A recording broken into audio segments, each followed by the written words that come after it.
All right, we'll go ahead and call the meeting to order. If we could start with the Pledge of Allegiance, please. I pledge allegiance to the flag of the United States of America, to the to the republic for which it stands, one nation, under God, indivisible, with liberty and justice for all.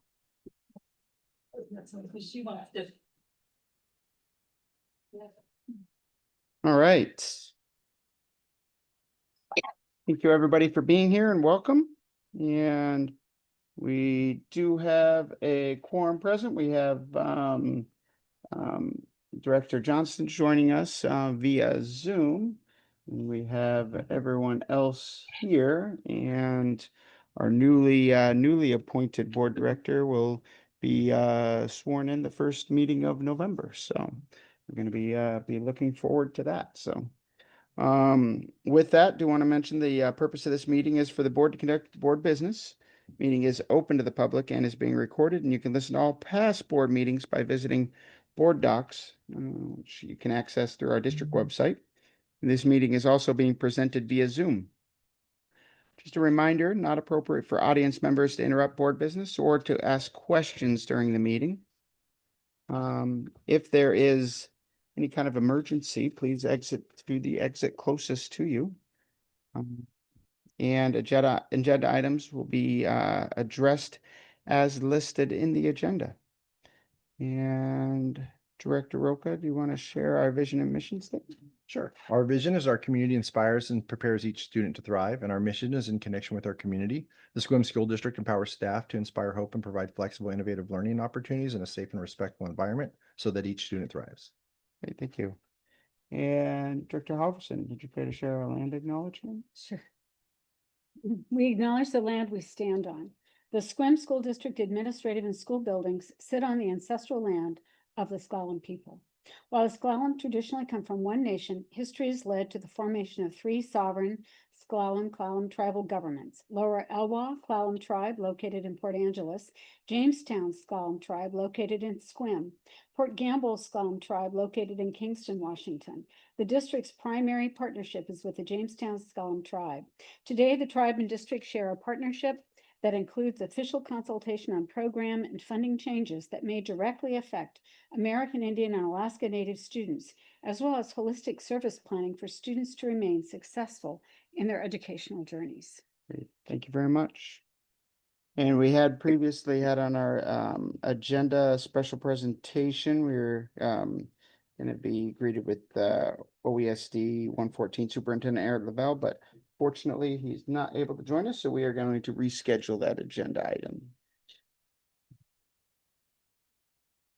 And with that, that's going to bring us to the approval of our minutes, our agenda, as well as our consent agenda.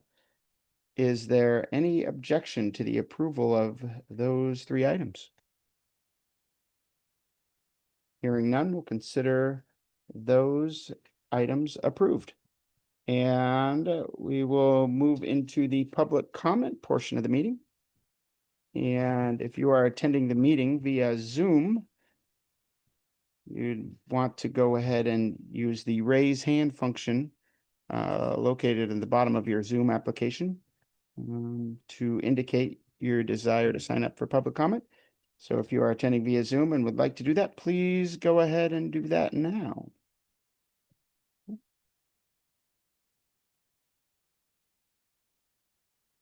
We do not have anybody signed up for public comment in person.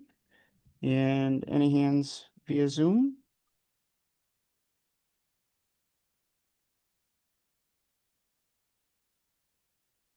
No? Okay. Then without objection, I'll go ahead and move past the public comment guidelines and we'll go ahead and close public comments. And that's going to bring us to our student board representative report. Good evening, everyone. Hope everyone's day was all right. This past week was very exciting for the high school. It was homecoming weekend. So our school loves to put on a lot of big things to help bring morale and spirit. So first we had our spirit days in our hallways, which is where our ASB decorates the hallways which correspond to each class's theme. It was very well thought out, very well done. Everyone really loved it. Then I would say we had our homecoming assembly, which announced our homecoming court for all the grades. It was very fun. We got to do a bunch of games to support our classes and gain points, which just brings more people to, interact with our classes. Then we had our homecoming football game. We did not win, but the spirit was up. Everyone was there. A lot of school spirit this week. And finally to end, we had our homecoming dance.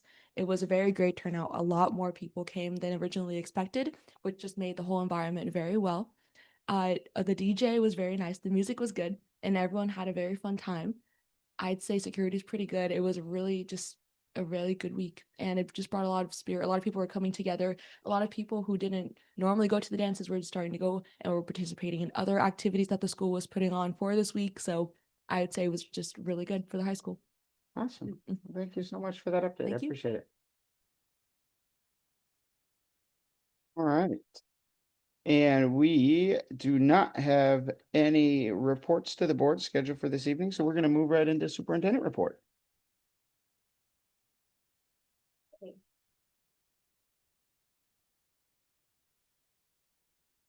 The first thing that I would like to report on is an outcome from our Design Advisory Committee. This is the first outcome that we have this year, and it is a design brief. This design brief is a document that summarizes what the Design Advisory Committee has come up with for recommendations for how we move forward to create a certain type of environment and experience in our new schools. I'm going to pass this out to you, and what I'd like you to do is consider some of the terms within the document. Flexibility, adaptability, accessibility. These are all themes that seem to come up again and again. But I'd also like you to look at how you find that what you see in the design brief relates to our competencies. We did prioritize our students' experience as graduates of our system and the goals that we have for our system. I think that you'll be pleased to find alignment in there, but it also may make you wonder or wish that we have further discussions so we have even stronger alignment possibly. This is really a creative process. This is something where we're ideating, having a lot of facilitation about that word experience, and getting very curious about what type of environments would bring that experience to students. So I'm going to pass this design brief out to you and ask that, of course, you take a glance tonight, but this is an ongoing process, and we want to make sure this design brief meets both the criteria that came out of that committee, but also fits the board as well.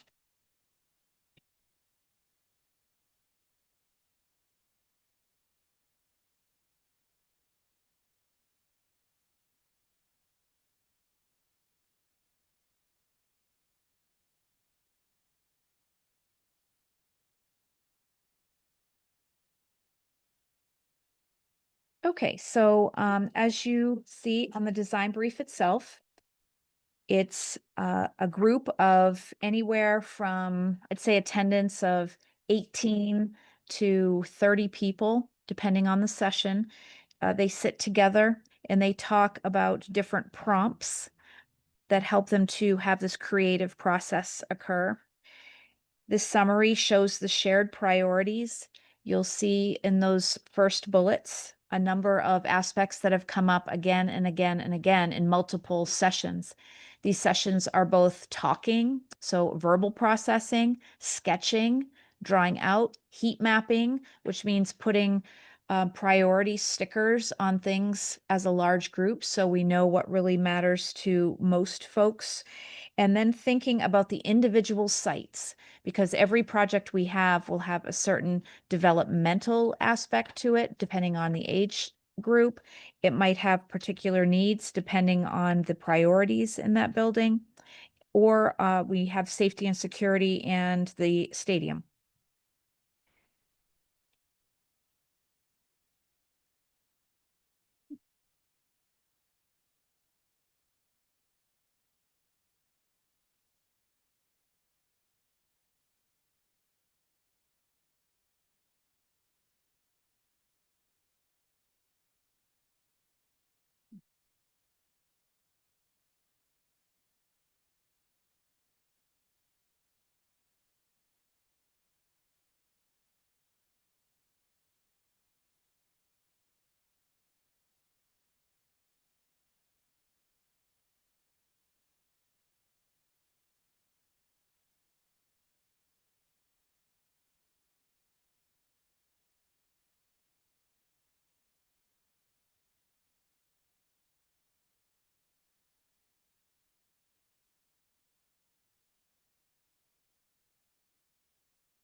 Can I ask a question? Oh, sorry. Um, just thinking about the stadium when it talks about project priorities, and I definitely appreciate this as it talks about like fully equipped facilities, restrooms, of course, concessions, of course, locker rooms. And one of the things is the original design, have we talked about the locker rooms being a um, separate aspect of the entire facility within itself? Because that's not something that we have like within that structure now, right? So I'm just curious. Correct. We don't have the locker rooms as a on-site facility. We aren't at the design stage. We are at a creative stage of thinking about what could be possibilities. And so design will come in these next waves. We have an RFQ out for design services, so that choice will be made in approximately 6 weeks. Okay. Once that decision is made, there will have to be priorities about the order of how projects come online. And I do think right now, preliminarily, we are looking at the high school and the CTE Center of Excellence being the first project that we initiate there. So to your question specifically, we are now going to start phase 2. And phase 2 of the Design Advisory Committee will be to train facilitators from this core group to go out to sites and start conversations in the same fashion about the creativity, the experiences that we want students to have, and work directly with the stakeholders at that site. So we will have 2 more facilitator training sessions, and then we will have people move out, and hopefully as we come close to Thanksgiving, we will have those initial meetings underway. And then the design team will also be brought in to hear from those groups over the next several months. So we're in a staged process, and it's going to take a while to get to that place. Okay. So as there's kind of back and forth and more discussions, and as we might be hearing feedback from folks in the public, it would be very like anything that's included or talked about, it'd be premature to say, oh yeah, I saw that bullet. That means it's gonna have that, right? Correct. This is absolutely not anything in stone. These are ideas, Mhm. wonderings. When we have the shared priorities, you can see on the first page, those shared priorities are more about experience or about how we could have design thinking, not actual attributes of the facility yet. And budget considerations are, I'm sure, gonna be a factor. with all of this, 100%. Right, so. 100%. Yeah. So we're bringing this to you so that, of course, you stay apprised of the cadence of what the discussions are. But also, if you study this and you see that there are aspects that you do want to bring up and talk about, and you wonder about the direction that this group is thinking, I'd like to do that at our next meeting so that you have plenty of time to review it. And also really think about the strategic plan intersection, because it's important that we have experiences that carry out what our ultimate goals are. So some light homework. Light homework, yes. Thank you for doing that. Any other questions or wonderings? Well, I was just gonna say, I really appreciate the design implication aspect of this, because to me, a lot of those things, elements just speak to our values. Mhm. And to start with that and then getting into specifics, it really makes a lot of sense to me, so. Great. Well, I need to thank Eric Skogsberg of Voltage Control. He has volunteered facilitation services not only toward our admin teamwork last year, but now facilitation of the Design Advisory Committee as well last year and this year.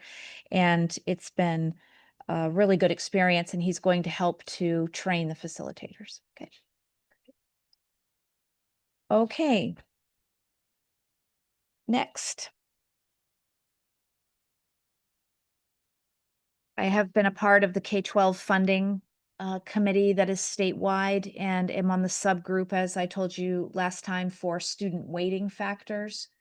I just want to tell you a bit about what student weighting factors are considering, and we will be moving into the 3rd meeting of that subgroup very shortly.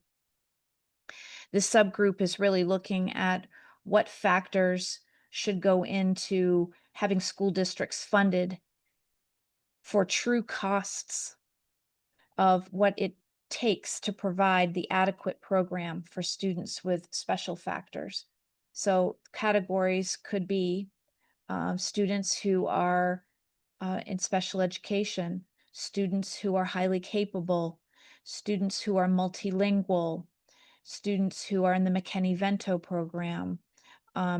We have categorical funds that come in for the LAP program. And it's really important that our states start to think about how those weighting factors do affect apportionment. Okay, so the small subgroup is going to be reporting out in just a few weeks to the larger K-12 funding group that also has 3 other subcommittees at work.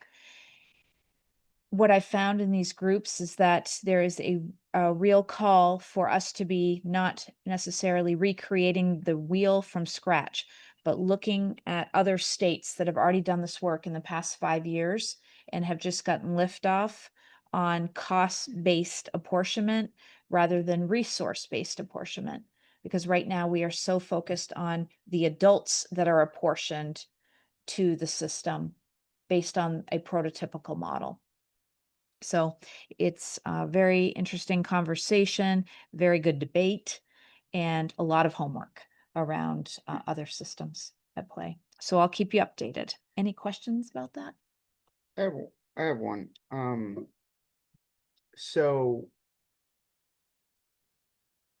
and I know some of this takes form of categorical funding that might come in, but I'm thinking just broad level too, and maybe this is what you're being advised, kind of not to get so deep on, so correct me, but I've always been of the mindset that when you look at different socioeconomic areas, that sometimes that does factor in what the cost is going to be to be able to serve those students. Is that as a factor being considered or looked at? Like I always said, hey, maybe in where you have the higher need, you should have the lower class sizes. You should have so we can have more attention. Is it ever looked at that specifically where we're just like, well, geographically, these areas might require more funding?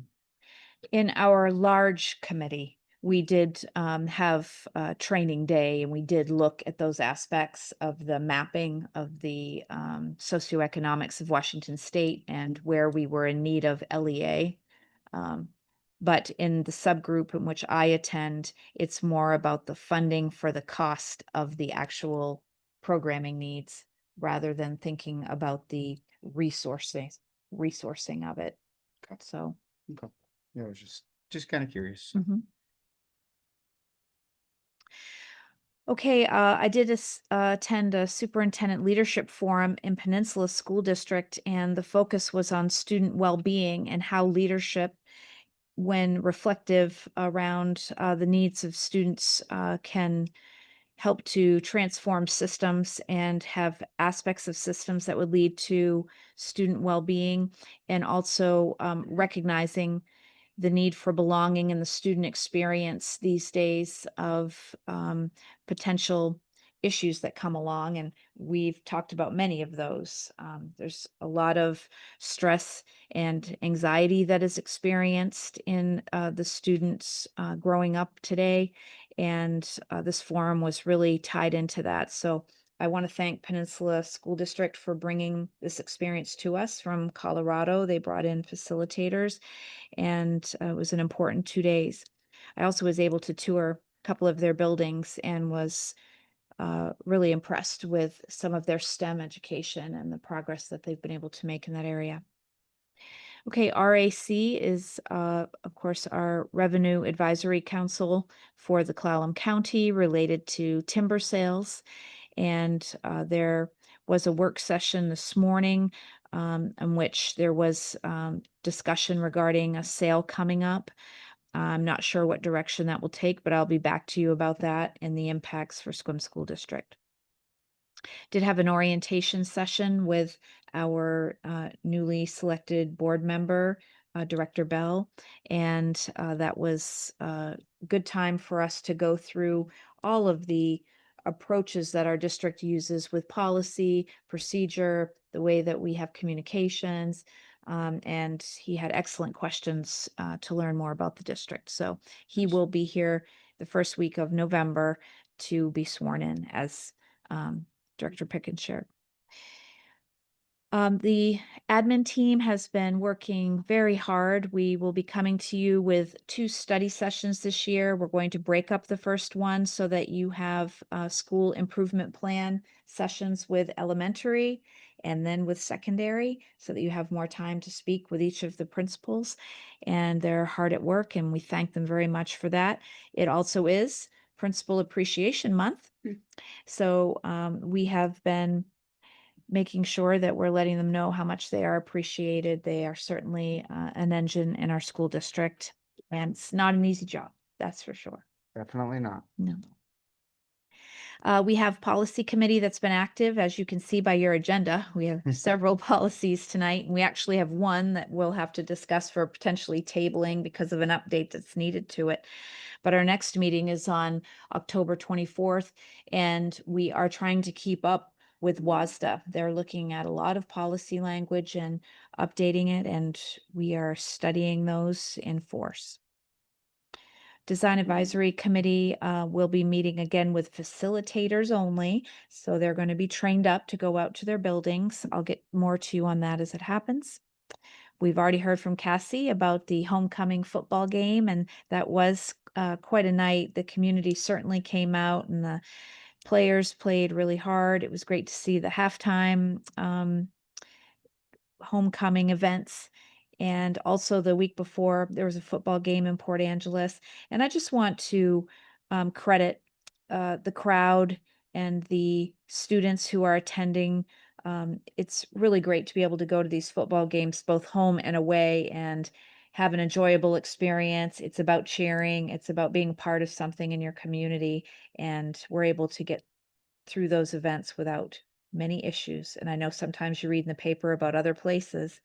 We're doing okay. Really appreciate that. Also attended the ESD safety kickoff for the year, and we did talk with Dr. Schoenfeld from Los Angeles regarding really being able to have schools prepared for when students have had traumatic or grief ridden incidents, and being responsive parties to those. So that was good learning. And then we had Common Threads, which is a partnership between the Superintendent Advisory Group and ESD 114 and our local union leadership. So Eric was there to present as well. And I thought it was a productive afternoon. Yeah, for sure. We talk a lot about legislative advocacy. Anything you Indeed. wanna add? No, just great to get things kicked off for the year, so. And this is the crisis and supporting students that I went to for the safety kickoff. Oh, for the, regarding, ESD safety. okay. Mhm. Donna and I attended the WASA AI conference. Each year, they're having conferences that are statewide, and this was certainly one that was well attended and had excellent breakout sessions. We went on different tracks to learn more about the different paths forward for AI. We already have volunteers. If you remember my address to the staff on one of the first days back, I asked for people who are interested in AI leadership, and we have those volunteers. So we will be bringing this information back to them and getting started. We also have a platform for safe AI integration through Magic School, which is utilized by many, many districts in the state of Washington as an introductory platform for both staff and students. So more to come on that as well. Saturday, I was very pleasantly welcomed for the safety fair for Clallam County. We did have a full booth there and had many, many folks stop by and talk to me about the schools. Some of the things that people had questions about. They wanted to know about our values we're teaching in school, talking about links between daycare and schools, teaching of phonics, parent night training for Clallam County that we could help support so that we're helping people get ready in case there is something like a Cascadia event. An interest in driver's education. I said, we're already trying to work on that. That's not an easy one in this state, apparently. Guide dogs assembly of interest, libraries staying rich in our district and an interest in knowing if, our libraries are open and stocked. So it was a great conversational day and a lot of information was shared with folks. I'd share with you that for rounds, I was out in schools this morning, went to Grey Wolf regarding their professional development time this morning, and we had a Solution Tree PLC trainer come in to that school for the day. So that was great. Tomorrow, we're out at the Chamber of Commerce. We'll do their showcase from 4:30 to 6 at Sunland. And then CTE will be in the cafeteria on Wednesday night for the regular CTE stakeholder meeting for the fall. There is a tour of CTE classrooms that is from 4:30 to 5:15 if you'd like to attend. Okay. And then our SQUIM Education Foundation Hopes and Dreams Gala will occur on Saturday night from 5 to 8 at Guy Cole Center, and we're really excited about that. And then lastly, in closing, it is a celebratory month in October. And so I just want to bring your attention to all of these celebrations that we will be touching on throughout the month. We really want to make sure that we recognize that all of these important aspects are being addressed in our school district and that we really do care about our students who may have relationship to any of these groups, that our personnel is recognized and that we're safe. So the great shakeout for earthquake preparedness will occur as well. That's all. One question I had, might not directly relate, but I wanted to circle back to the support for bereavement regarding or for students. That I just was curious, just because I've had this happen to me at a school I was serving at, where we actually had a staff member, unfortunately, that had suddenly had passed away. And I just think about, like, not only the impact that it has immediately on, like, students, and this is a staff member that worked in my classroom every day, but also when you have staff members and principals who are also working, like, everybody taking time in an entire school isn't really an option, right? And so people have to say, well, we got to be there for the students because the staff member had relationships with the students. And I just wonder if that's something we consider as we think about, like, just also the staff members that might be dealing with that kind of loss too. And obviously I know we have, for people that lose somebody in their personal lives, we have the typical bereavement leave and that sort of thing. But sometimes it happens, affects a whole system. Sometimes it could be a retired staff member, it could be, but where it has those relationships. And so I don't know, I just thought it might be worth mentioning anyway, because it was on my mind. So is what you were talking about, is that just really specific about supports to students and not necessarily system-wide or staff members? Or He actually spoke about sort of a pathway that you need to be considering with any type of trauma or loss in your school system. So it would apply to staff as well. Yeah. But it was heavily focused on making sure you're recognizing the different stages and the different curiosities you need to have rather than just making decisions about how things should go. Really being sure to ask the right questions and being excellent at listening and listening at different intervals so that you hear the changing needs that children may have or staff. And also recognizing that trauma can cause grief in a timeline that is detached from an incident. So it can happen later, and you need to be continually curious so that you're able to support it. Yeah. Yeah. Makes sense, yeah. Yeah, it just seems like so often those that work in education in particular, it's like one of those where, you know, it's like we want to be there for students no matter what. And Mhm. sometimes they gotta take care of ourselves too. So, yeah, but different timelines. Mhm. Okay. Sorry, I didn't mean to get into such a heavy topic all of a sudden, but it was weighing on my mind a little bit. Better now than when something does happen. It's That's like right. you want to be ready. So I'm glad it's something that's being addressed. All right. Any other questions? Was it, and then you had another part of your Yes. report with cell phone surveys, correct? Yes, let's roll right into that Alright. then if there aren't any other questions. So just to set the topic, we have been speaking about cell phones in schools and other impacts on students with the age of digital media. And so we did put out surveys to both the staff and the families. And I'm happy to say that Cassie and Lincoln worked on a student survey, and that is going to be disseminated on Thursday to the students. And so our next board meeting, you'll have the results from that. Okay.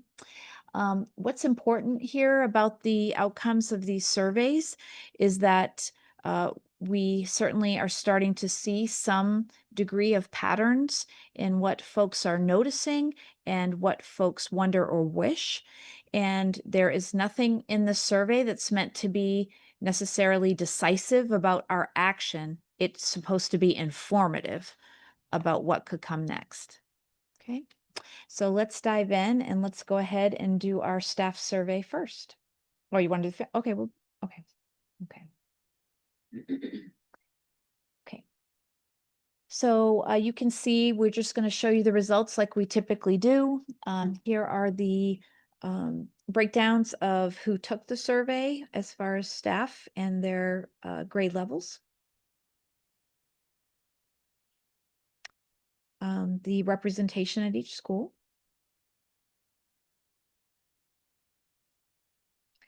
Okay, this is just asking staff if they are aware about devices being brought to school.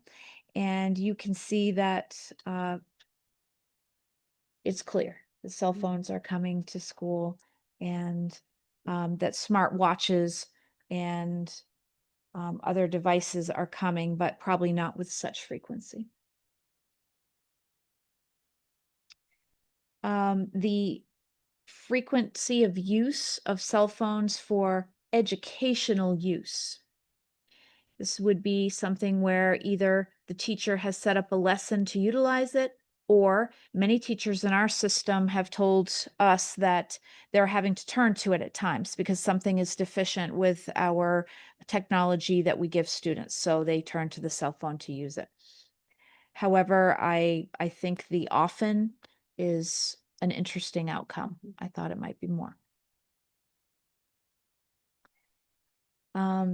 Are folks concerned about the device use? You can see the different categories of concern that are presenting from our staff.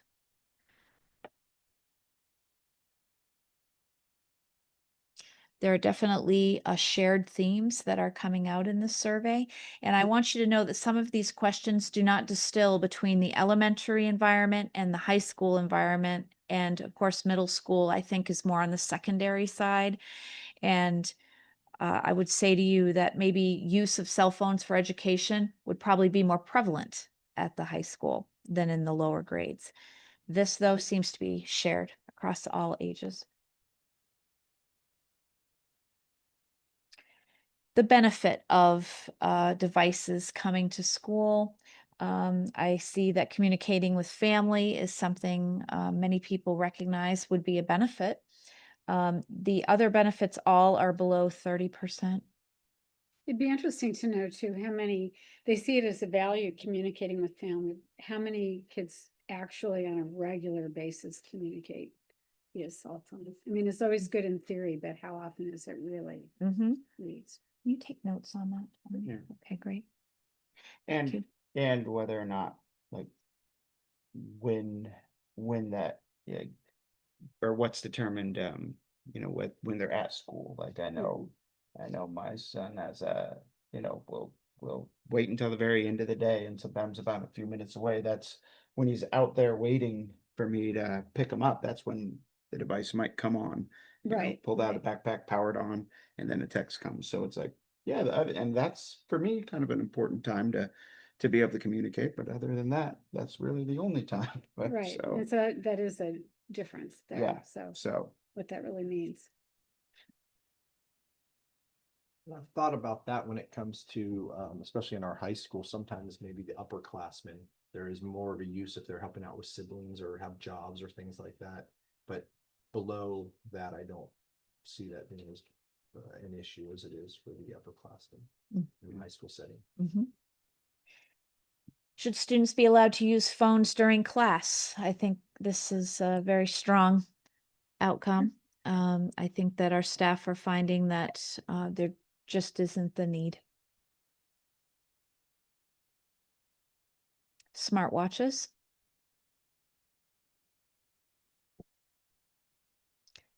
Now we start to get into some questions that discern between K-5 and secondary 612. So uses of devices during lunch or recess, resounding. Okay. And then when you get to the secondary age, a little bit more divided. Okay. Would you support a policy that limits or restricts student device during the school day? Very strong, yes. And at this time, our school district has on paper off and away, which means phones should be off and put away during the school day, with the exception of lunch at the high school. And I think we will see in some of the answers here about how that facilitation of that procedure and policy is working. Okay, what are the most common distractions caused by phones? What we did was mine the long responses and come up with themes that seem to be repetitive or be ones that might be one-offs that were important to share here. So you can see here that texting with friends and family members are causing distractions during the school day, watching videos, scrolling through social media and apps, sharing content with other students, sneaking games. Okay, and that was definitely prevalent in the survey more than once. Bathroom visits to go use their phone. AirPod use. That hadn't been something we had asked about specifically, but it did It's come. interesting. Phones and alarms ringing during class, and then photos being taken. Have you observed phones being used for cheating or academic dishonesty? This was a question where it didn't seem as significant as perhaps it could have been, but these were the themes that came up as patterns. It's not as prevalent as social media and app use, but AI and photomath are two of the concerns teachers have. What is photomath? It is a program where you can take a photo of the math problem and it will recognize it and solve it for you. Oh, I could have used that. even show you the appropriate work that you need to show, because Yeah. you don't want to put the answer. Students understand, I'm pretty sure, like, because for me personally, I definitely learn better when I see how it's written out, but then got abused. Hard to believe. Yeah. But I like that you're bringing that up because so many things do have a benefit to them. It's just how they get utilized in the end. So we don't want to throw the baby out with the bathwater. We just need to figure out how to get things utilized appropriately. Yeah. So this is our current policy, off and away, and how is it effective or not in the classroom areas. And you'll see that, if you look at highly effective and somewhat effective combined, it's a pretty good turnout for a policy. but it does show us also that there's work to be done on how this is facilitated, maybe even understood, how evenly it's applied, and how well do the students understand it? Because it's one thing for us to be facilitating it as adults, but another thing for them to use it and police themselves too. It'd be interesting to see that one broken down by the grade level, because you might find it a big disparity between the two grades. Yes, we can do that. Disaggregation, so good one. Great. Okay, so then we ask teachers to think about their own school, not just in general terms, and how do they feel it is effective. And you can see that the effectiveness is reduced when you're talking about your own school. And that's likely because you are present there and you see where it doesn't work. So we'll be looking in at that. And this is another great disaggregation question. So asking teachers, how often are you having to interact with a student about a certain issue and enforce? And you can see that there is some consistency between every class or some class, but then there are times when it's never. And this is one of the questions where I think in a K-5 environment, Yeah. you're not having this issue, but in the secondary environment, it's probably quite considerable. I see Kristen nodding back there.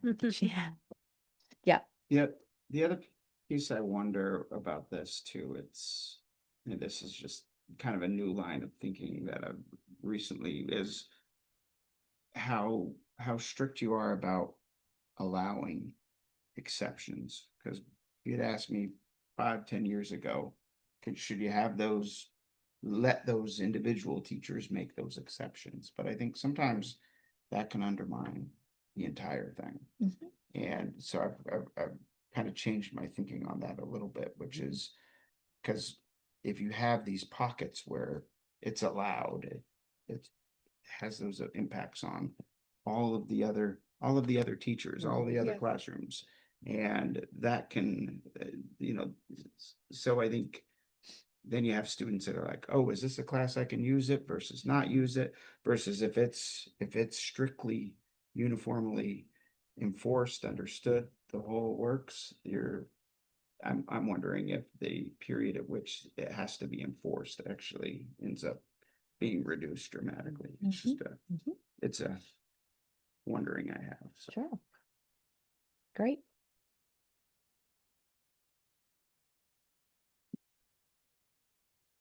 So then we asked a question about what enforcement looked like for teachers. What are they having to do? And you can see this first bullet of constant reminders of off and away. If you saw the responses from teachers, it was just constant in the survey that this was the experience. Teachers are having to stop instruction, request things, then it doesn't happen, then ask again, then it doesn't happen, then it turns into something. So I can tell I could almost feel the exhaustion from reading the results. Yeah. The verbal warnings are part of that, of course. Asking them to put the phones away in a physical sense. And that does take time and interruption. Requests to turn the phones off.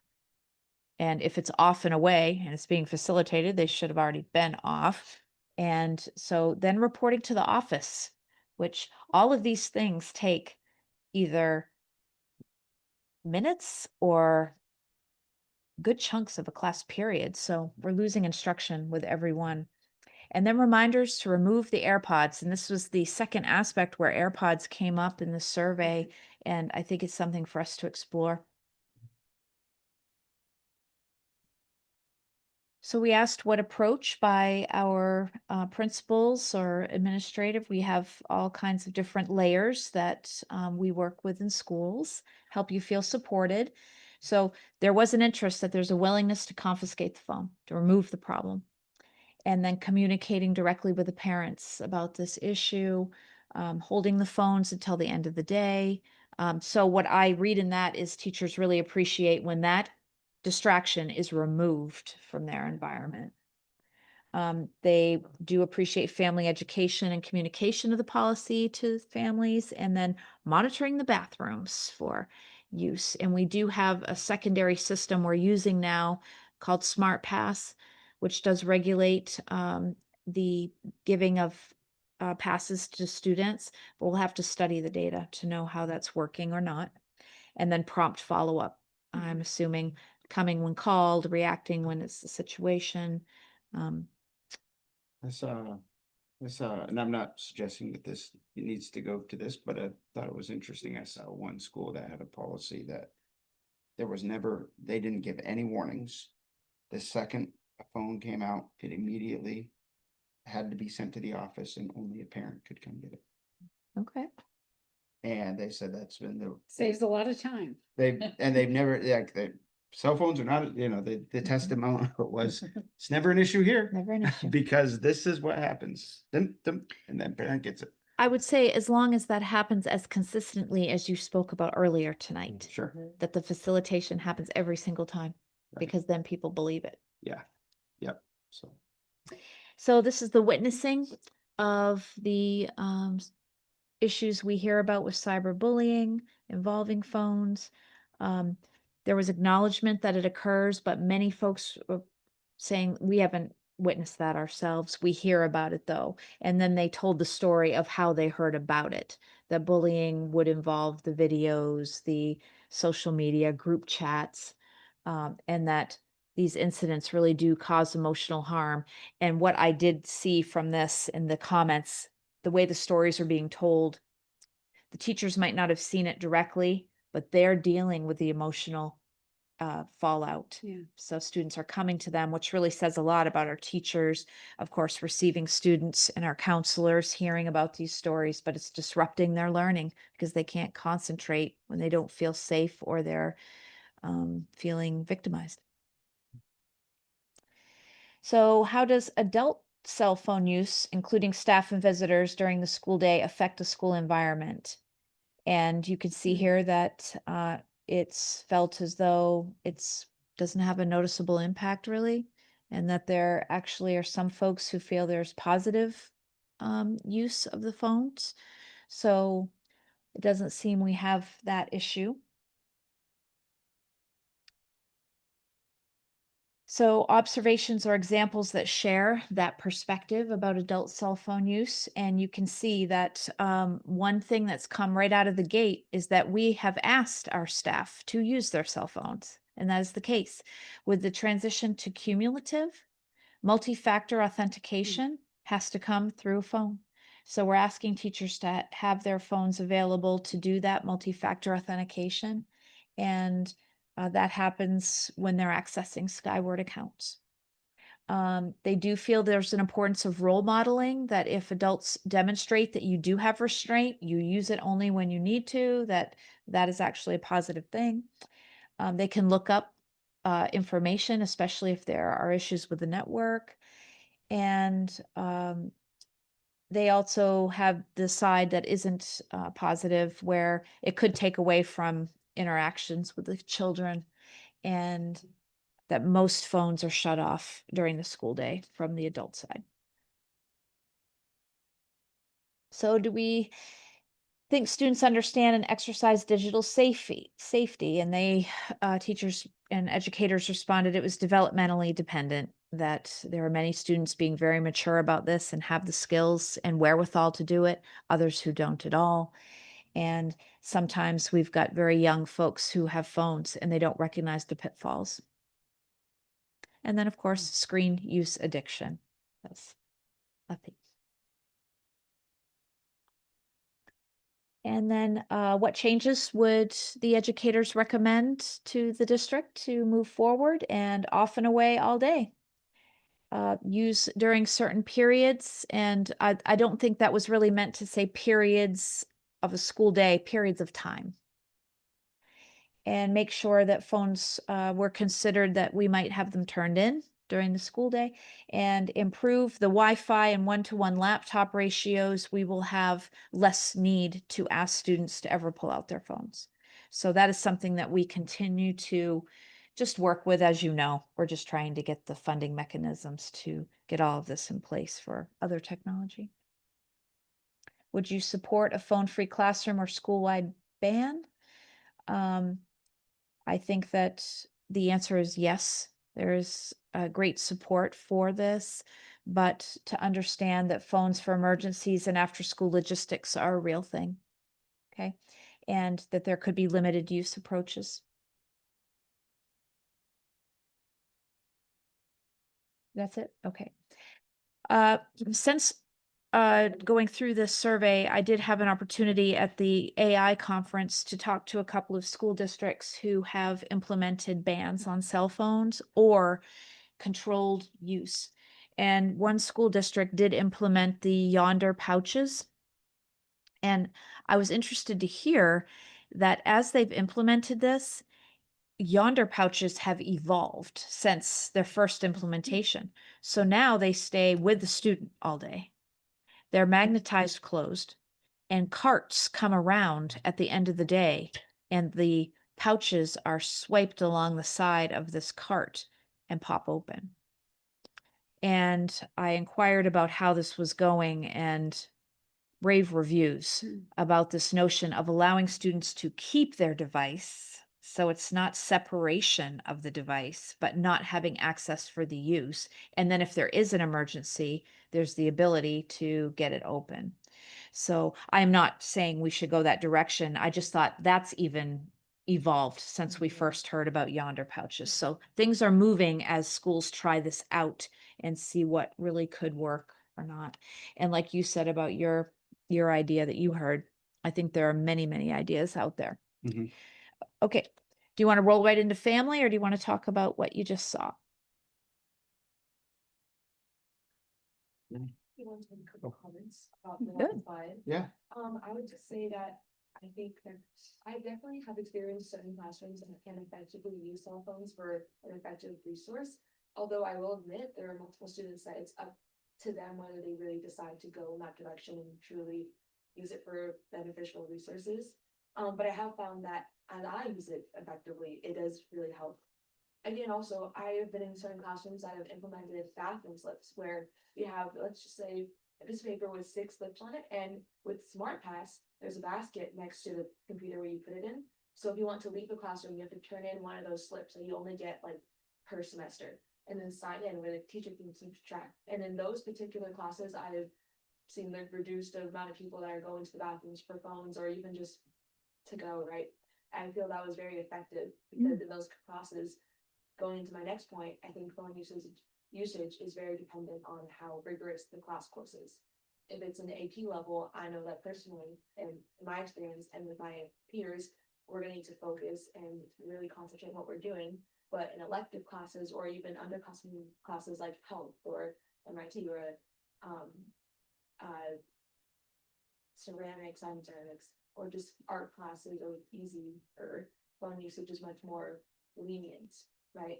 So I think that's also something to factor in, as well as AirPods are definitely a use. It's more of, I think from what I see as a student in classes, it's more of like they put them in between passengers, listen to music, and then the teacher doesn't know whether they're listening to them or to whatever's on their headphones or whatever, right? Another thing is, I was going to say that the off and away policy, from what I've seen in my classes, it's relatively effective, I would say. Of course, I definitely use my phone every day to communicate with my volleyball team if you have a game, with my parents for extracurriculars, with my sister. I do agree with what you said earlier about upperclassmen, how it might not, for them specifically, more upperclassmen can drive their own set of rules, but for underclassmen, if they're doing extracurricular activities, they can't drive themselves, they need a ride. And it might be difficult to communicate with whoever is organizing those activities or even games right after school when the bell rings. I think it's very important to make sure that we're communicating effectively with who needs to be communicated, not at the last minute. And then also that another thing I wanted to mention was, I lost it, but it's gonna come back. Oh yeah, just communication in general. I think it's important. And I definitely have been in instances where, oh shoot, I forgot my volleyball shoes, and it's like 9 a.m. and I'm lucky enough to have the opportunity for my parent or my sister to drop them off. But if I hadn't been able to until 2:45, I could have potentially missed out on the game at my time, which is important to me. And you can relate that kind of situation to other scenarios in other clubs, other things like that. So that's just my 2 cents on it. I do agree that phone addiction is a real thing and it is very disruptive, and I have seen it firsthand as a student. But I just want to make sure that we're acknowledging all perspectives, including student ones, before when talking about these subjects, because it is very touchy. But I do feel that there are positives and negatives to whatever decides happen. I appreciate that feedback. Yeah. Yeah, great. I also wonder, you had mentioned about needing something where where typically a student might send the text, but I also wonder about, is it, if that was in place, if all of a sudden our office staff is gonna be starting to get a lot more requests that, hey, I need to reach out, I need to make a call, I need to, because I do need to get my, whatever that I left at home or that sort of thing, and what the capacity is to handle all those requests are too. So it's interesting. Yeah. Yeah. I would say also that that type of thing has happened since we all went to school too. We've all forgotten things, and sometimes it's a consequence that you forget it and you have that day you miss out, and then you learn for next time. And so we've got to balance what the overarching goal is for us regarding distraction, consequence versus the benefit. So it's almost this cost benefit analysis we need to do. Yeah. Yeah. Great points. Thank you. All right, let's go to the family survey. So you can see that we had participation across the grade bands, so that's good news. Okay, we had representation from each of our campuses. And we certainly heard from parents that their children are bringing cell phones to school. Scientific And so- calculator isn't making the list anymore. No, don't see it. Not big. Don't see it. Okay. Parents are believing that their children never or rarely use their device at school.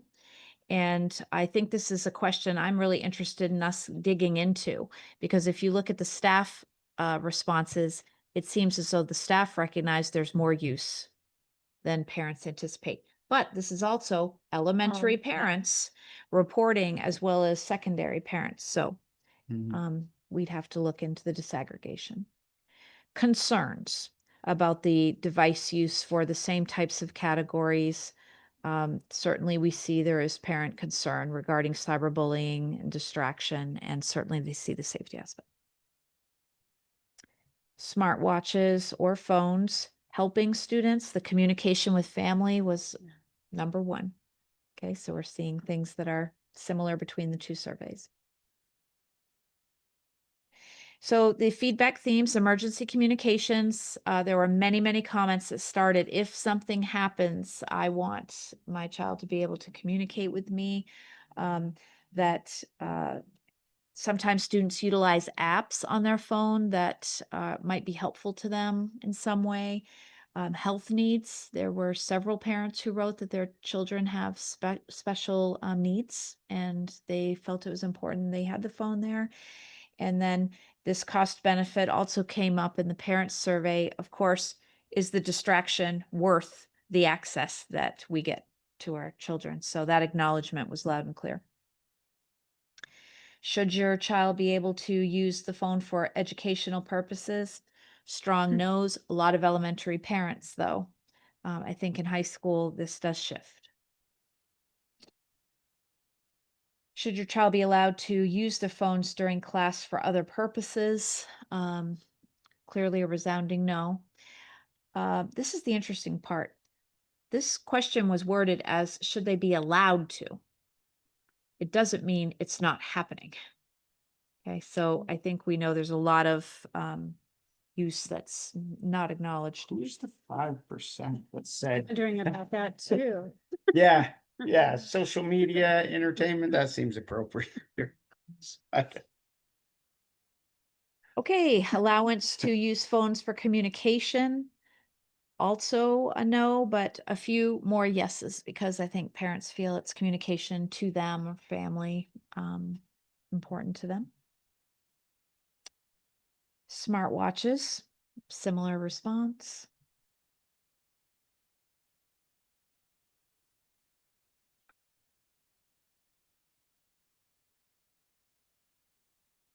Smartwatches are not as important to parents, clearly. Mhm. And I bring this up because a lot of students have them, especially in the younger age groups. That's some of the first device that a student's bringing to school.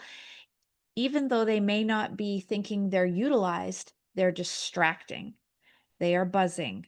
They are vibrating. Every time you're into a certain type of writing or you're reading and you're being buzzed, you're going to stop. And so we've got to recognize smartwatches have an impact. Okay, secondary 612, should students be allowed to use their devices during lunch or recess? We have a strong representation that yes, they should. Can I ask, what's I think that current practice for the middle school is that they don't use them during lunch. Is that right? And I think is that new this year? Were they using them last year during lunch? 8th graders last Okay, year. okay, Just phasing out by grade. okay, Now we're going. okay. All right, thank you. I was curious about it, so. There are many schools that have started to have zero use. So it may not be the pouches, but they have some method for it. And they are reporting that the socialization between students face to face has increased dramatically and is quite a success. So we'll be thinking about that with our middle school as well. Yeah. K-5, use them during lunch or recess? No. People recognize that having those students outside and just being together is an important part.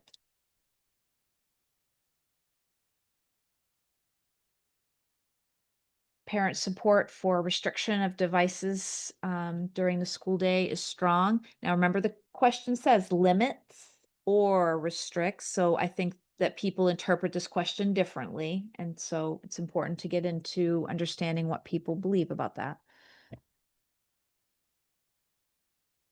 Okay, we asked parents to actually go in and review the policy and to try to understand what it is that we are expecting. And we asked them what they believe this policy does.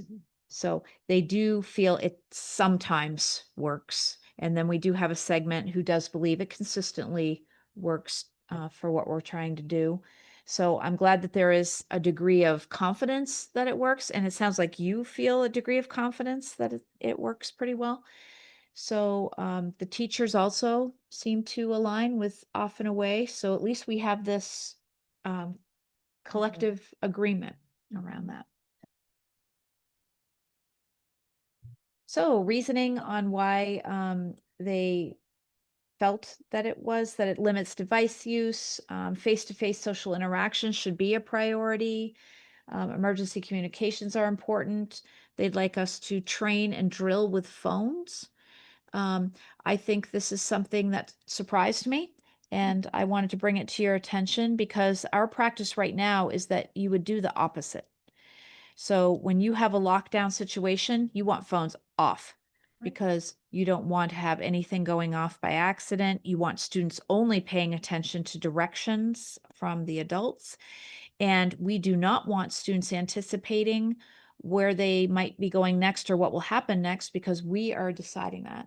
Also, descriptions of events going out are very disconcerting and won't be necessarily accurate because it's just one perspective, and we might have events happening on a campus. So this is interesting. Off and Away should be applied in a force, but there is inconsistency there and there should be a developmental approach.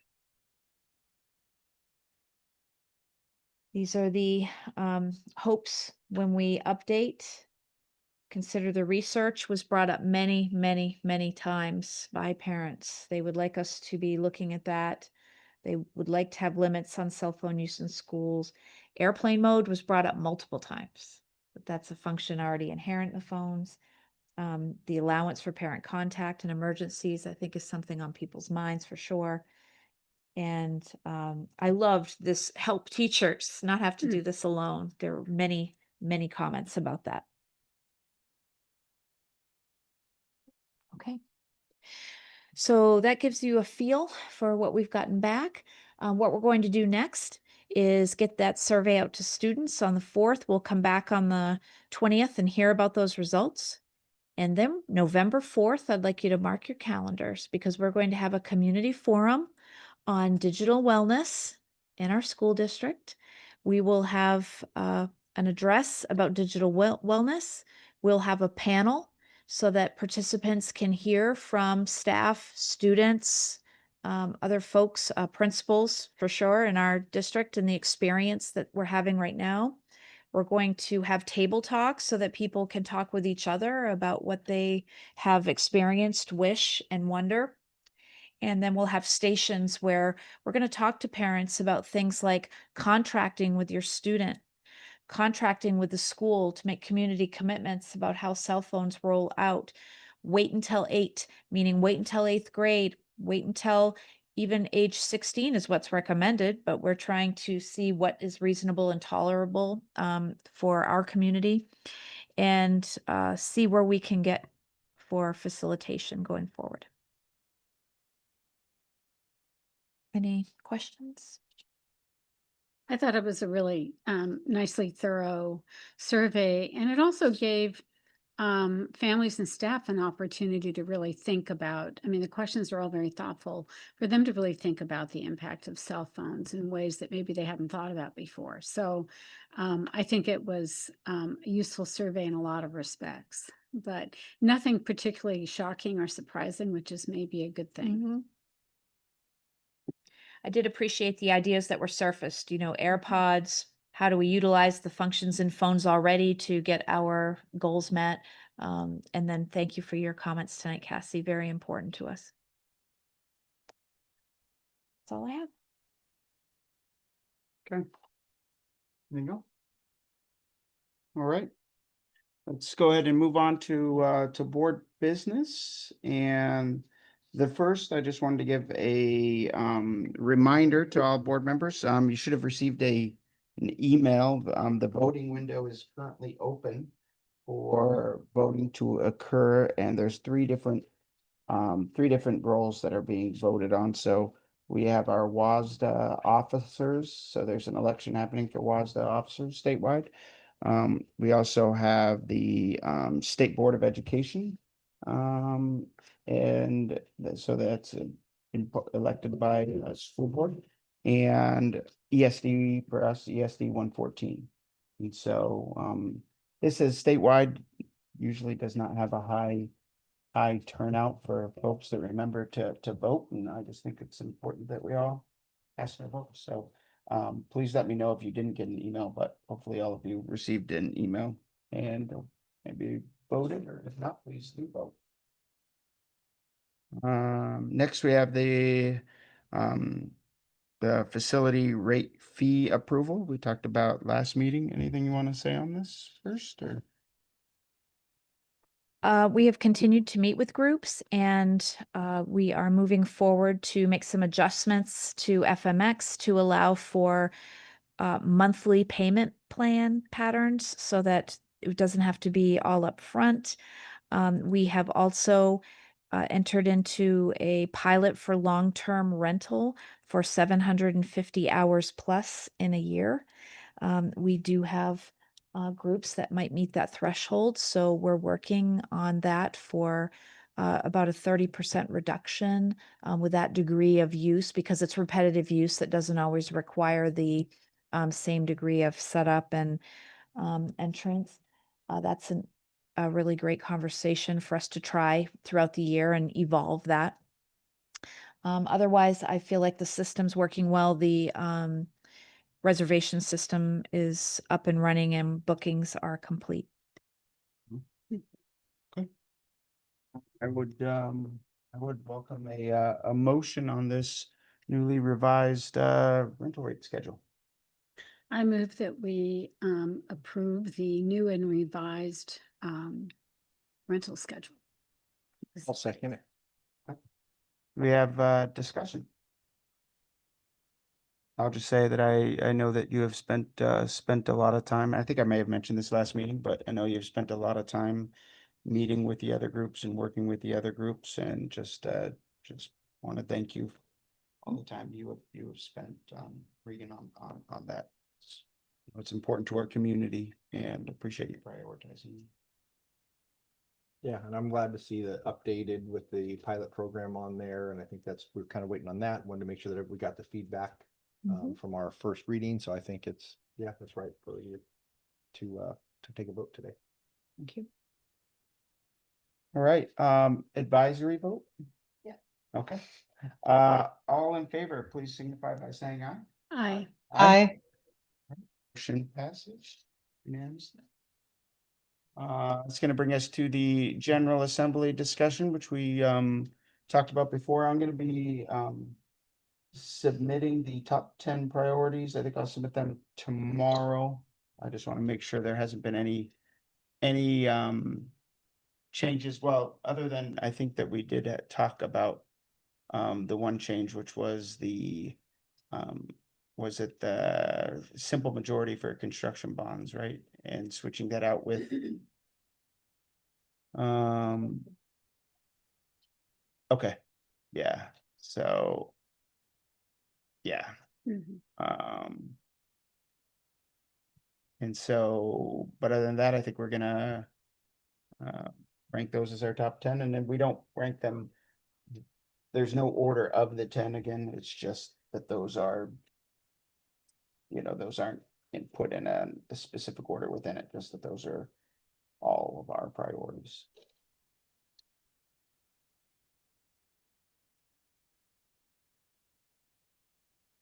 We had a. Yeah, it's just, Mhm. Oh, there it Yeah. is. so, yeah, it's just, it was in the minutes from last meeting. Okay, it's not Yeah. at this one. Okay, so we'll go ahead and get that submitted tomorrow, and then hopefully we'll get feedback about where all of the other school districts ranked theirs, because I know that helps guide the WSSDA's legislative priority as well. So you ever get that feedback out to folks as well. So, all right. Then we'll move on to 10.04. We have a first reading and first reading and approval of policy 1111. Oath of office. And I move that we approve policy 1111 for oath of office. move To approve? No, No, I'm sorry, move to a second reading. I apologize. A policy 1111. How many ones did I say? You think it would be 4 really- ones. I think it would be really easy to say, but that's all I think I missed the one. Okay. I second. All right. Thank you. Any discussion on this? I could say that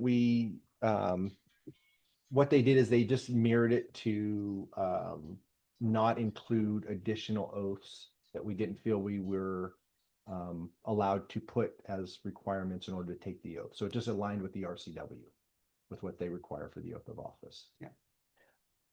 So I did do some homework on this, and what is required in Washington State is that the core oath not be altered with having anything missing from it. So this is the core oath. You can, as a school district, decide if you would like to add any language to embellish the core oath. So the phrase in this, for instance, to promote the interests of education, was considered to be something that would be in addition to the core oath. And so a school district specifically would need to choose to have that. So it is aligning with the RCW purely now. We would have that option in the future if we wanted to consider something. So basically what you're saying is having because obviously this is something that caught my eye about removing the promote the interests of education. To me seemed, and at first I was like, well, why would we want to remove that? That seems pretty important to have in an oath of office. And but I understand it being in addition to what's required. But what you're sharing is having it there, or having something of that sort there doesn't pull this out of wouldn't be it could still be in compliance. Correct. It would not negate compliance.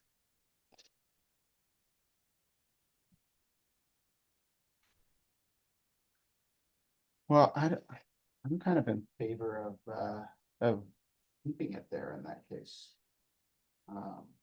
Or at least continuing to possibly review it prior to, rather than, but curious that there are other thoughts that the board might have. Well, this is just a first reading, so we have some time to think about the wording here, correct? So, I'd be curious as the source that was able to confirm that we were able to add to the language. Where did we hear that from, or what source did we use to confirm that we're allowed to? I actually reviewed it with other school district websites, and then I looked at compilation of school districts that have made that decision. So Seattle's one of them. So I could call WASDA though and make that confirmation again. I still have concerns, just because the district does it, is it allowed? Because we had it in there and then now they're taken away to align with the RCW. I still find it odd that we're allowed to strengthen the oath that's required by the state government to take the office, because I guess what would be the ramification if they're unwilling to take the oath of the robust? Does that mean they don't get to take their seat? I don't think we have that authority. So I'm just concerned, is it really allowed, or do we just see districts doing it? There's laws that revise it to take it out. I do believe it is allowed, but I will verify that for you. Mhm. I'm fine with moving it to a second reading, I guess. Yeah. Do we wanna postpone? Yeah, we can. Or do we wanna just talk about it in the second reading? Like if we're thinking that the language, we might wanna alter the language, we probably would not wanna move it on to a second reading. Would that be, you have any preference? Well, second reading would be, say we modified it, it would be revised, so we should probably only come back for a second reading if we're not going to change it. And I would recommend this. It may not be changed, so I think we should do the first reading tonight, because if the agreement is that we wouldn't change it, or say WASDA says, no, you cannot alter it. We can In just it. approve the second reading, but if they say you can, then maybe we can send it back to Yes. policy committee, or Yeah. we can just make an on-the-fly adjustment, so. Correct. Yeah. Yeah. Okay. For the second reading. Okay, so we'll move it on to a second reading still, and we still have the option to make an adjustment. Okay. okay. So that was our discussion, it was already moved. All right. Advisory vote? Okay. All in favor, please, saying aye. Aye. Aye. Motion passes unanimously.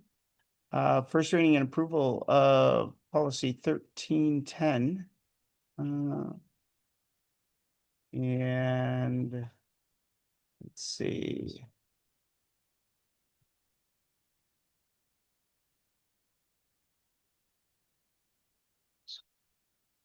These are just some updates to reference the RCW. Yeah, some minor changes there, so. Is there a motion on this one?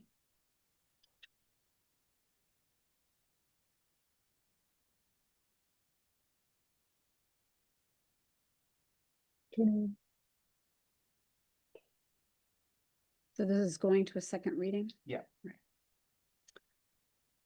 So I move that we move policy 1310 to a second reading.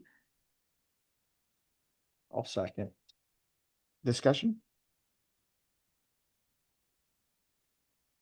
Advisory vote? All in favor, please signify by I did have a saying, discussion. oh, I did have a question on this oh, one. sorry. That was my fault. I was reading before because I didn't see. Oh, sorry.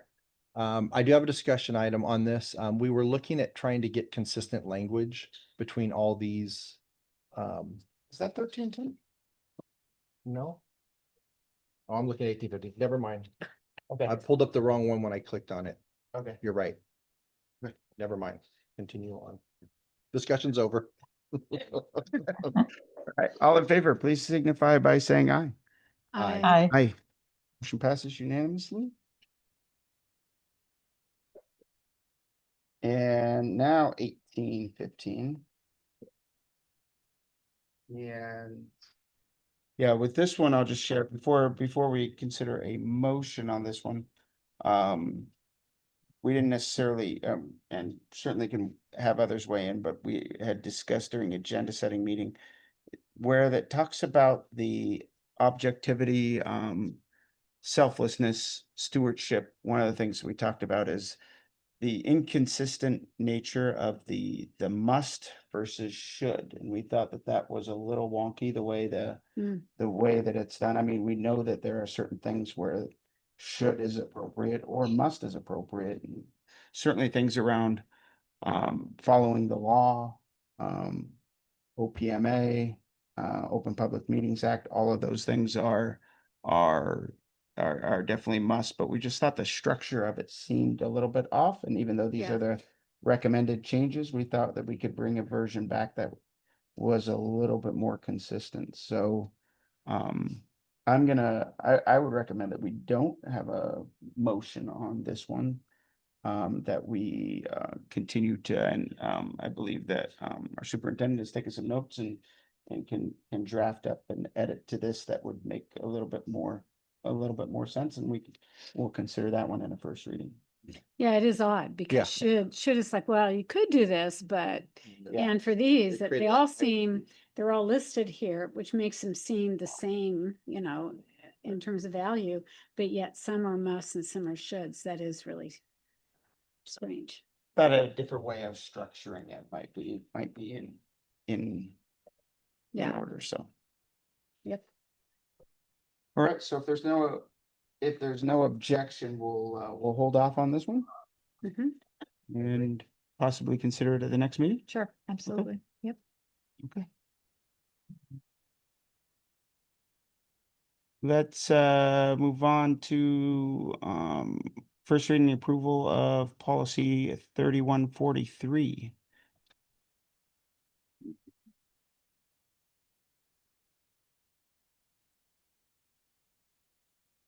Patient and dissemination of information of threats of violence or harm. This was the policy that Director Roca worked on with me, and we made sure exactly the same circumstance. We had should and musts, and we were consistent in the policy to have should written in. We may have to come back to this one so that we have the document. Yeah. Wasn't because it didn't make it on the agenda. So we had made edits from the original version that had come up, like I think of, was that a few months back or a couple months back? It was about 6 weeks ago. Yeah. Okay.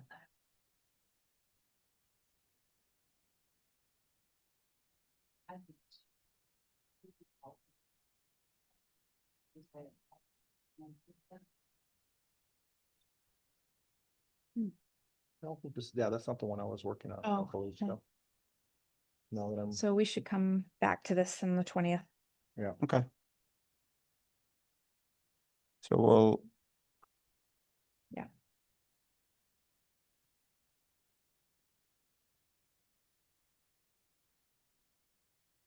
Yeah. All right, so we'll go ahead and move on to first reading and approval of policy 3210, non-discrimination.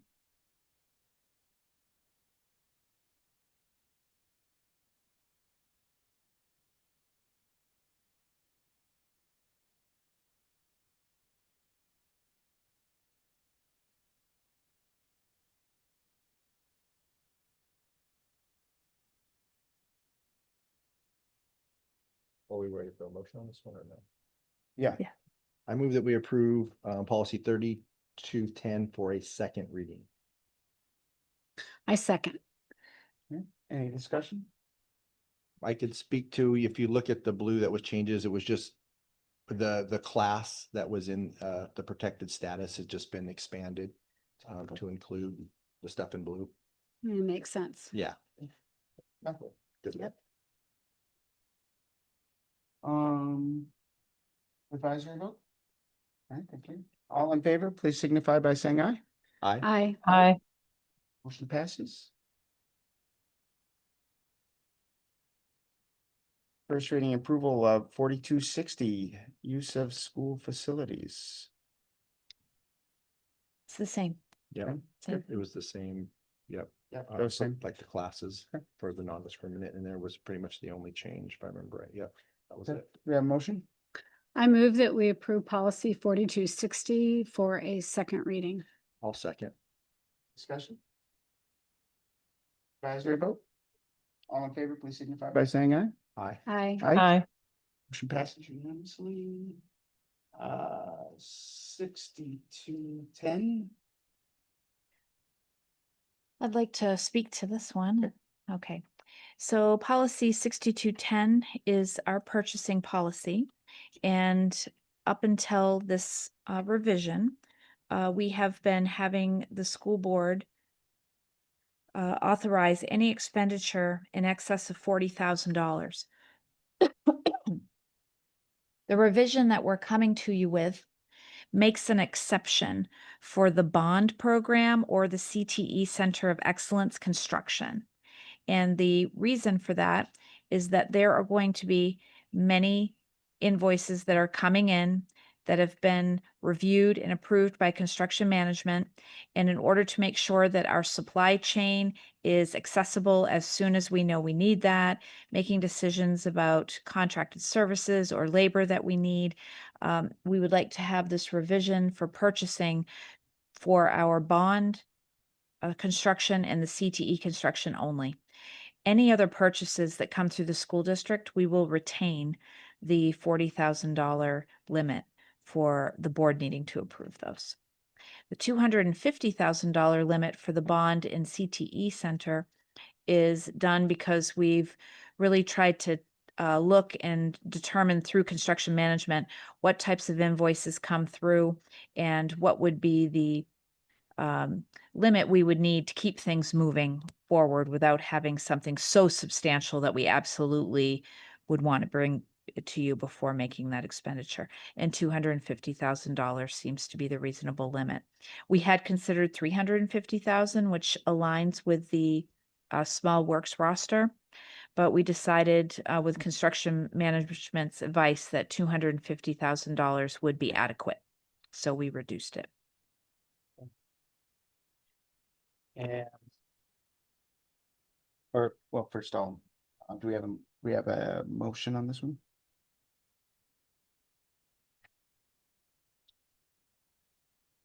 I move that we approve policy 6210 for a second reading. I'll second. Okay, discussion. Just wanted to clarify, this is not for the approval for the purchase. This is only allowing that to be paid. They still can't make a $250,000 purchase without the approval of the board, correct? This actually is saying that if the construction management receives a requisition for up to $250,000, they could pay that. But we would have known before that as a board what expenditures have been spoken for, right? So that You don't necessarily see a list Mhm. of all the expenditures that our school district has, right? You see a list of things on your consent agenda when they are $40,000 or higher. Okay? You will continue to see that unless it is a bond specific or CTE specific Center of Excellence project expense. So say that there is a need for some type of steel to be purchased to keep the construction moving, and it is $175,000 to buy that. If you pass this, you would be authorizing that $175,000 requisition could be paid without it coming to a board meeting. The reason for this request is that with board meetings occurring every 2 weeks, if you have to wait up to 2 weeks to get an approval, you are holding up many things. You can't contract for certain services. You might not be able to get the supply that is present in a supply house right then because you don't have the authorization to pay it. So we want to be sure that we're having a responsiveness. Now, please also remember, we have the Bond Oversight Committee, and we're going to have a standing bond item on our agendas for the board meetings. So anytime that we're having a monthly update with construction management and Mike, they're going to be telling you what's coming up. Right. And then we'll have the Bond Oversight Committee who will see every purchase that's made. And we have 2 board members sitting on that. So I think the safeguards are there. Okay, that's helpful. Mhm. Yeah, it's a large amount. I just want to make sure we're doing our. Yes. That's all. Yeah. Yes. It, I think what I've heard from you as a school board is you want to facilitate that these projects take flight and get completed with relative efficiency. And so we all know that supply lines right now, especially with Port Angeles also competing for a product, it's going to be very important for us to be able to be nimble. But we also want to be accountable, transparent. I think that we do have those safeguards. I think an important distinction is even though the amount might be, say 200,000, it doesn't necessarily mean that the decision of purchasing that is out of line with whatever the current plan is, whatever the current, like, Correct, we'll right, have, right. like, it's part of the plan. It's still a part of the plan that Yes. we've all seen, that we've like, yep, we're moving forward on this project that looks like this. It's just the individual approval for, this is what we need to spend in order to follow through on the plan. Yeah. Got it. So I think so. Thank you for the clarification. Yes, Thank you. and also read the first line of this says the board authorizes the superintendent to direct expenditures and purchases. This is not saying nobody will look at it. So I can assure you that myself and delegation to Mike Sanos as well will be having our eyes on these Yeah. and helping with that decision. Any further discussion on this item? Advisory vote? Okay, all in favor, please signify by saying aye. I, Aye. Aye. All right, motion passes, and that's moving that one on to a second reading. Excuse me. Next is, this is sorry, one more. First reading approval of policy 6225, use of electronic signature. I move that we move policy 6225, use of electronic signature, to a second reading. I second. Discussion? I think this was just allowing us to use basically like a DocuSign type of documents. Like Correct. everybody does. Yeah. Yes. Getting it with the I also times. I want to point out on the 4th bullet, it says determine the scope of the district's use of the current electronic signature provider JOT form. This is one that we're calling out specifically because we're starting to use this with our electronic bank transfers for payroll. So we needed to bring this policy to you all to make sure this would be an approved way for us to do business.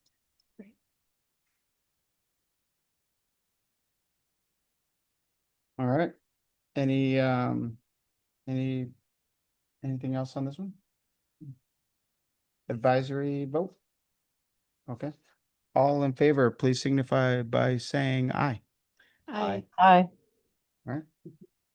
Motion passes. And next is, we did do a motion and second on that one. Yes, we didn't. Mhm. Thank We you. started with it, yes. Okay, very good. Second reading and approval of policy 2020. Course design selection and adoption of instructional materials. And we have a motion. I move that we move policy 2020 to a second reading. Oh, this is the second. Oh, it is the second reading. Yeah, Okay, I we're gonna- apologize. this one. I'm sorry. It's okay. I Um, did the opposite earlier. I will try again. I move that we approve policy 2020. Do you have a second? I'll second. All right, discussion? We kind of had it the first time. All right. All in favor, please signify by saying aye. Aye. Aye. Aye.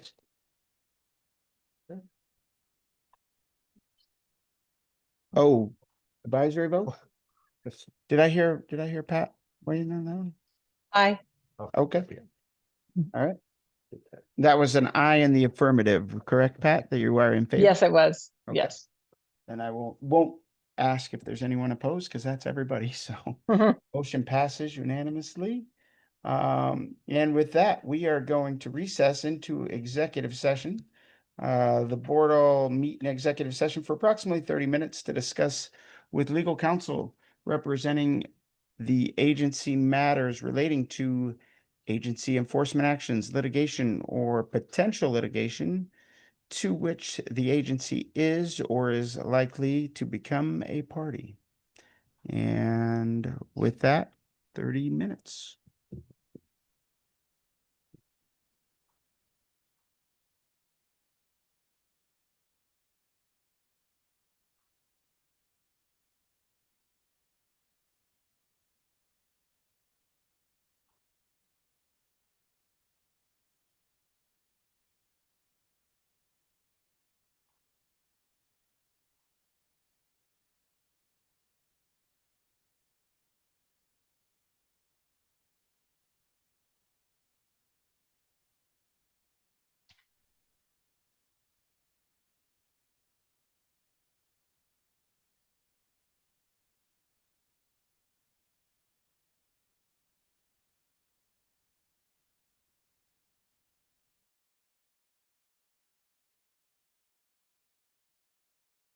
Good evening. We will be extending the executive session for an additional 20 minutes. Thank you.